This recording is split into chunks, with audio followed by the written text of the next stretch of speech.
Mabadiliko na uwazi. Shusha tanga. Safari. Vijana safari. Asanteni sana.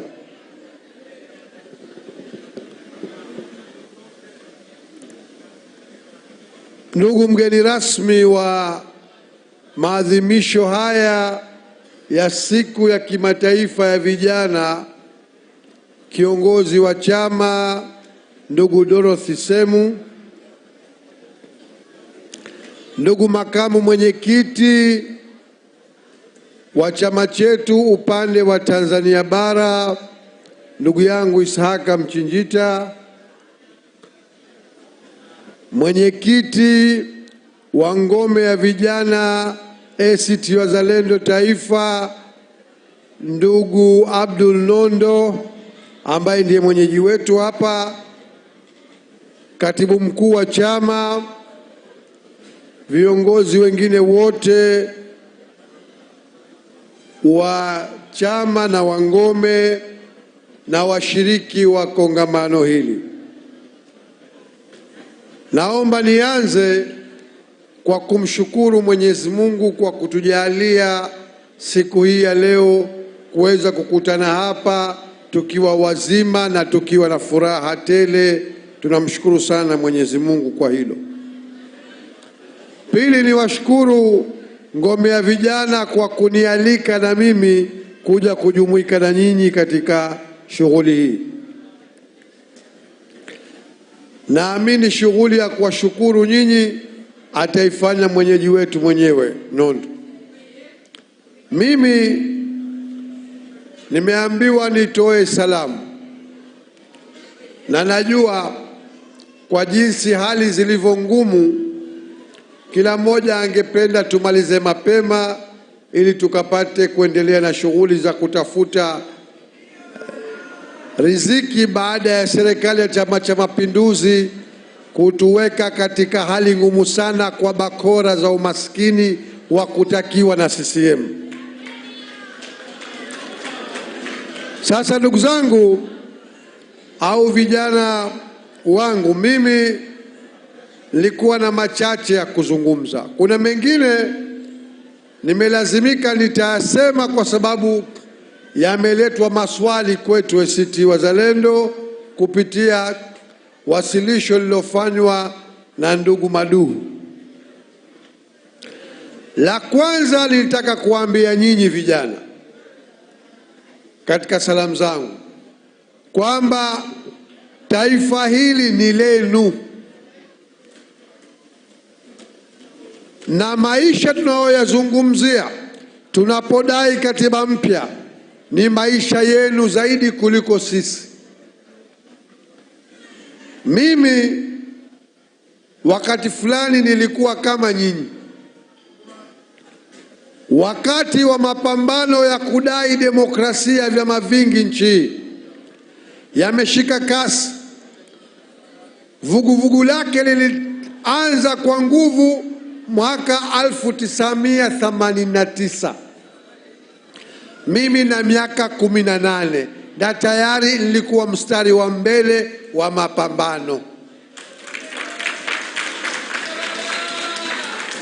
Mwaka 91 ilipoundwa tume ya Nyalali kuchukua maoni ya Watanzania wakati ule, mimi na umri wa miaka 20 nimesimama hadharani nikazungumza kwa sauti yenye nguvu kudai mabadiliko katika nchi hii.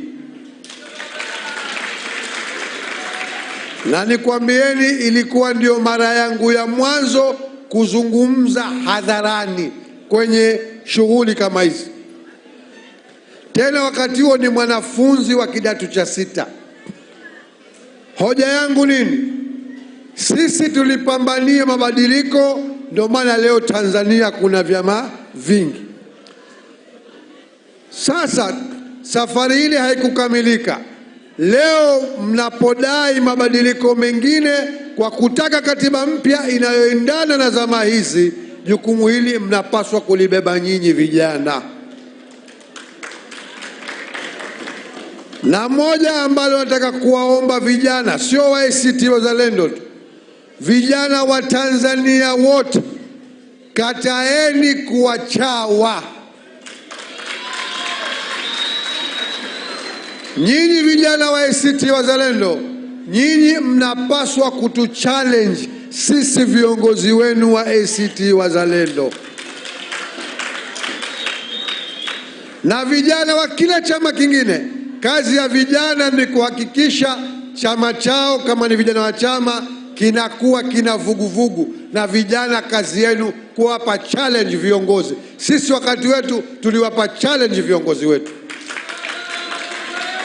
Sasa leo tumekaa hapa, nyinyi ni jukumu lenu kutupa changamoto, kutuchallenge sisi, na kama taifa zima ni jukumu lenu kuwachagiza viongozi wa nchi. Hawa viongozi wa nchi hawamiliki nchi hii, si mali yao. Hii ni mali ya Watanzania wote. Kwa hivyo lazima muwa challenge. Hilo la kwanza. La pili, baadhi ya maswali yaliyoletwa hapa yameletwa katika taswira kama vile ACT, mtanisamehe kutumia neno hili, kama vile labda ACT imechepuka kwenye mstari. Vijana wa ACT Wazalendo, kataeni ujinga huo. Kama kuna chama kimenyooka kisawa sawa na ajenda zake zinafahamika, ni ACT Wazalendo. Kosa linalofanyika ni watu kudhani kwamba wao wanawasema CCM kujimilikisha nchi hii, lakini halafu na wao wamejimilikisha ajenda ya mabadiliko kwamba ni yao. Na hawa wanadhani wao wakishaweka msimamo, wengine sote tuwe mikia tuwafuate wao. Wasahau, si kwa ACT Wazalendo.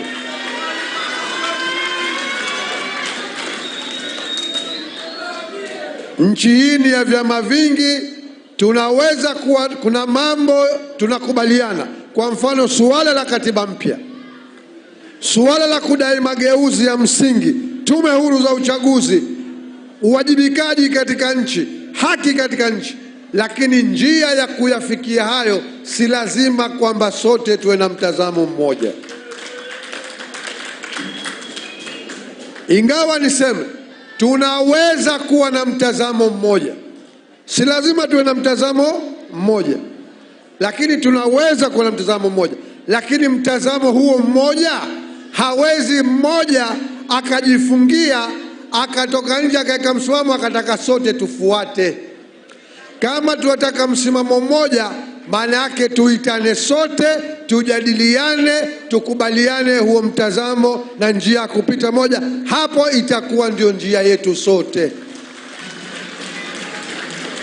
Kwa hivyo vijana wa ACT Wazalendo, kataeni hoja kwamba ati sisi na nyinyi ACT Wazalendo vijana wetu tupimwe kwa msimamo wa wengine. Hapana. Na katika hili hatutokuwa wa kwanza. Ndugu zangu, mara nyingi kuna watu fulani wamejivisha mamlaka ya kuitafsiri ACT Wazalendo. Lakini ACT Wazalendo ndio chama kijana zaidi, kwa sababu kimesajiliwa mwaka 2014. Lakini kabla ya hapo vilikuwako vyama, na sisi wengine tulikuwako katika baadhi ya hivyo vyama. Tulipokuwa katika hivyo vyama tulikuwa na misimamo, na wakati fulani vyama tulivyokuwepo sisi, hasa chama tulichokuwepo sisi, kilikuwa ndio chama kikuu cha upinzani, lakini kilijua wajibu wake. Hakikuwahi hata mara moja kujifungia kikatoa msimamo kisha kikataka wengine wote wafuate. Tulikuwa tukiita vyama vyote asasi za kiraia, tunajadiliana katika masuala ya kitaifa, tunaweka msimamo mmoja, ndipo tunapotoka kutetea. Wapo ambao hawakukubaliana walichepuka na misimamo ya pamoja. Nitawapa mfano. Uchaguzi wa mwanzo kabisa mwaka 95, Zanzibar ilionekana wazi kwamba chama cha upinzani kilishinda. Matokeo yakabadilishwa, tukachukua msimamo wa kukataa matokeo ya uchaguzi, tukachukua msimamo wa kulisusia baraza la wawakilishi. Vyama vingine hivi leo vinavyoita wengine wasaliti vilituacha peke yetu katika msimamo huo.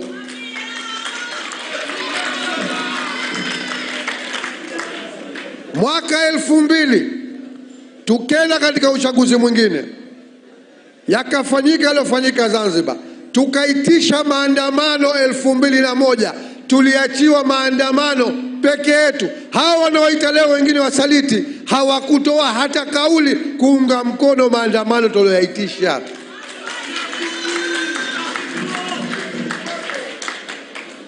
Baada ya maandamano kufanyika, watu wakauawa, wengine wakafunguliwa mashtaka, wakafungwa. Hawa wanaotuita wengine wasaliti, wao wakati huo hawakuunga mkono katika msimamo tulouchukua. Tunaelewana? Hili muhimu, vijana wetu wa ACT Wazalendo mlifahamu. Msitembee kinyonge, wala msikubali mwengine akaja akawadefine akawatafsiri anavyotaka yeye. Ikiwa kutokubaliana na msimamo mmoja itakuwa kama ni usaliti, walianza wao. Zanzibar kukaandaliwa mikutano kutupiga vita sisi. Hawa wanaotuita sisi wasaliti walikuja wakishirikiana na serikali Zanzibar dhidi yetu sisi.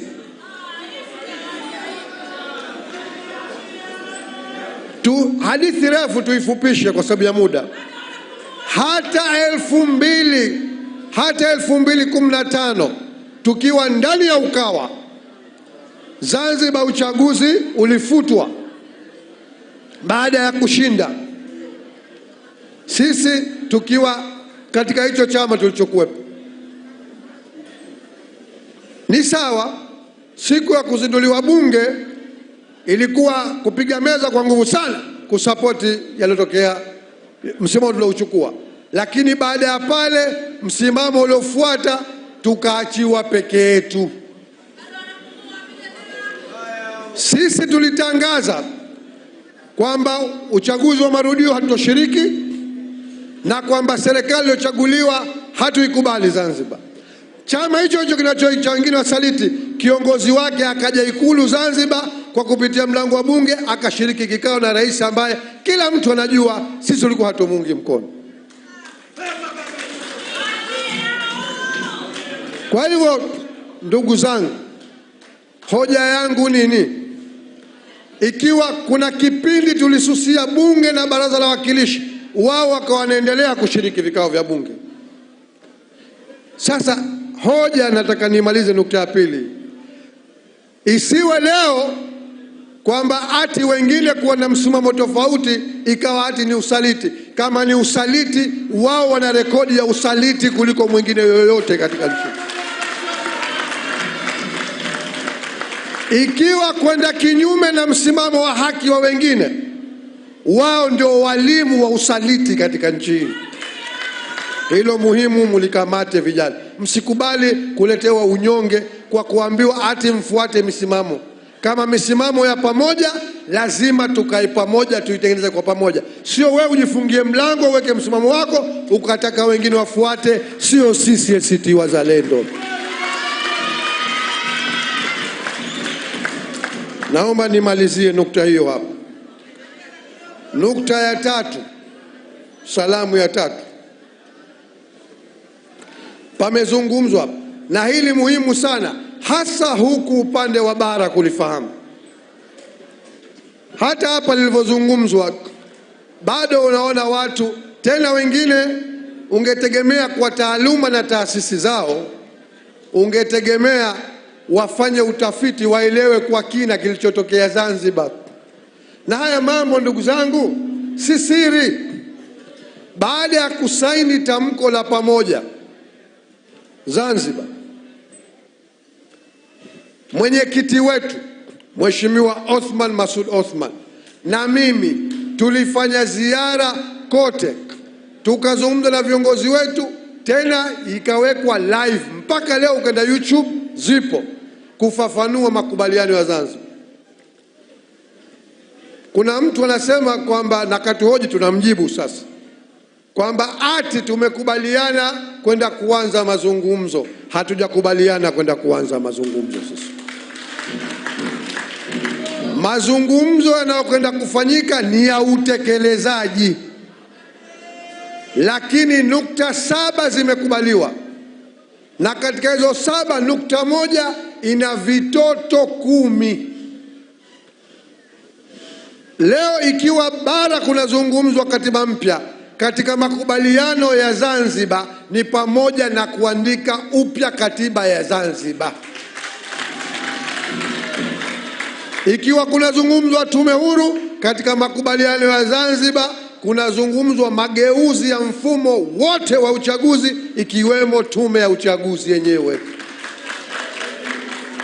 Makubaliano ya Zanzibar yanahusu kurekebisha mahakama, kurekebisha utumishi wa umma, kurekebisha vyombo vya ulinzi, kurekebisha serikali za mitaa na mengi. Kwa hivyo mimi niwaombe, ajabu hao wanaodai katiba mpya, si tumeipambania katiba mpya Zanzibar, hawajishughulishi kutambua wala kukubali hilo. Wamo kutoa maneno ya ovyo bila kujiridhisha.